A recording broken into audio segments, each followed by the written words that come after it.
Bonjour à tous, voici l'exercice 1 du bac de Pondichéry STMG avril 2017.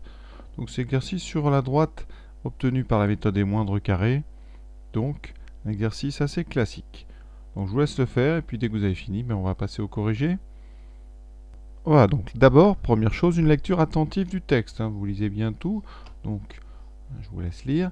Ici, les choses importantes dans le texte. Alors premièrement, dans le tableau, donc qui est un tableau, donc série statistique à deux variables, vous avez ici ce petit xi qui nous indique que quand on rentrera ça dans la machine, ça sera au niveau de la première colonne sur le graphique. Les x, vous les trouverez donc ici en bas. Vous avez un graphique qui est fourni, ici le nuage de points. Et ensuite, en deuxième ligne, vous avez ici les yi, donc ce sera les ordonnées que vous retrouvez ici, en fait, donc écrit verticalement. Alors vous voyez bien que chaque point, on va en prendre un au hasard, on va prendre par exemple celui-là, chaque point correspond à une des colonnes ici, elles ne sont pas rangées dans l'ordre pour une fois. Donc celui-là, vous voyez, c'est le point qui est en 0,9, donc c'est x égale 0,9 et ça correspond à y égale 150. Quand même, je vous montre ici. Donc ça donne ici, en projetant, on est à peu près effectivement à 0,9. Et là, en allant à gauche, vous êtes à 150. Et chacune des 6 croix représente une des 6 colonnes que vous avez devant vous. Et première question, on va vous demander, cette fameuse équation de la droite réalisant un ajustement affine. Alors, un ajustement, ça veut dire quelque chose qui ressemble au nuage de points. Donc, si vous avez un nuage de points, il faut trouver une droite qui ressemble à ce nuage. Et cette droite, on l'obtient par une méthode qu'on appelle la méthode des moindres carrés, mais que vous obtenez finalement uniquement avec la calculatrice. Donc, je vais tout de suite vous montrer comment ça se passe avec les modèles Casio et Texas. Comme ça, vous saurez faire. Alors, je vais aller doucement. Déjà sur le graphique, qu'est-ce qu'on attend? Alors une droite des moindres carrés, c'est un petit peu genre de droite comme ça, vous voyez, ça passe très près de chaque point du nuage. Il y en a une qui est mieux que les autres, parce qu'on mesure des longueurs et des carrés, donc c'est pour ça que c'est une droite des moindres carrés, les plus petits carrés.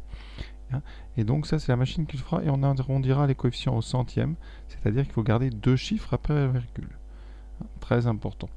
Et si vous lisez la suite du texte, vous remarquez qu'on vous fait prendre une équation ici, qui est arrondi au dixième. Donc ça veut dire qu'on attend de vous dans le premier les centièmes qui manquent.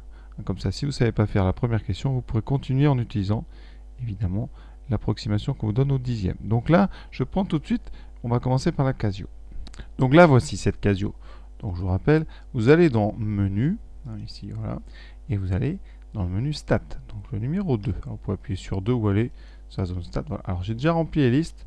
Donc la liste des X, vous la remplissez dans la première liste ici, verticalement, et ensuite les Y.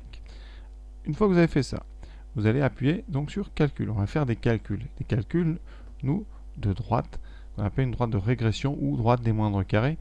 Alors ici, il faut d'abord, on ira en fait sur règle pour droite de régression, mais il faut d'abord aller vérifier votre réglage ici dans 7. Donc vous appuyez sur F6 et ici en 2 var xlist, il faut que vous ayez marqué liste 1 pour indiquer que votre liste des x a deux variables, parce que nous on a deux variables x et y, elle est en liste 1, et sur la ligne 2 var y list, vous devez avoir marqué liste 2. En général ça ne change jamais.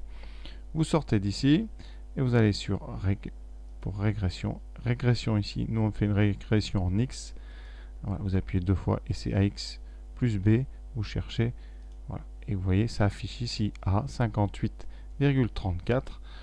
Donc on va arrondir, ça veut dire que votre droite ici c'est y, je vais l'écrire à gauche, égale donc 58,34x plus b qui est écrit juste dessous ici, 87,62. Surtout, vous allez bien au centième.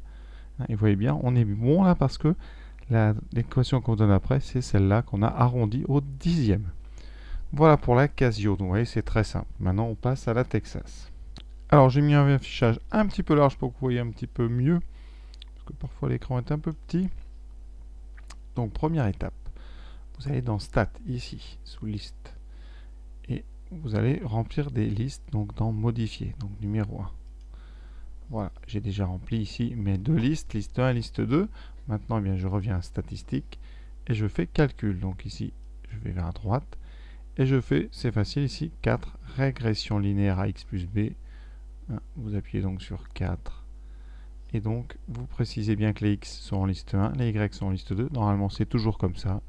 Et vous n'avez qu'à valider. L'équation va s'écrire toute seule. Voilà, vous allez voir.